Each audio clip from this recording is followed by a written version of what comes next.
Saglit lang. Mukhang nabigla ako sa sinabi ko. You serious?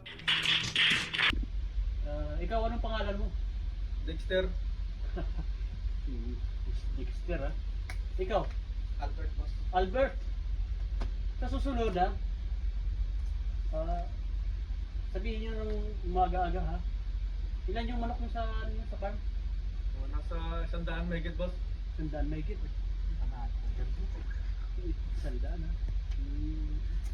Yung bibinta kayo ng manok? Nagbibenta rin, boss. Pwede naman. Hindi nakaintindihan tayo dyan. Maganda yan, marami ka palang manok.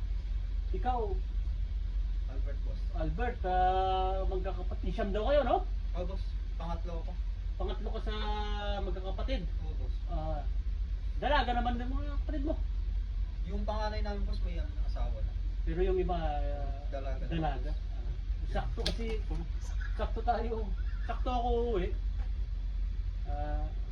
Maganda pumunta. Tagasan ba? Tagasan? Bataan, boss. Bataan. Marami yung bukid sa Bataan, di ba? Marami. Punta ako sa inyo, ha? Sige, boss. Walang problema. Welcome. Sige, pupunta ako dun.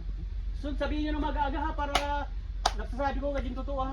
Yung anong oras ng trabaho, ha? Dito, ang ano natin, trabaho, pag normal days, so ng Lunes hanggang Biyernes, 8 to 5 lang tayo, ha? Kapag Sabado, half day. Diba? Pag Linggo, wala tayong trabaho, ha? Sa sunod, alam niyo yung sasabihin nyo, pag sampay nyo, sabihin nyo agad, ha? Para nasasabi agad natin yung totoo na trabaho sa barko, ha? Okay, sige. Maraming salamat, ha? Sa bahay nyo, pupunta ako. Sige, boss. Yung manok, baka makaano tayo ng trayo. Meron, boss. Meron.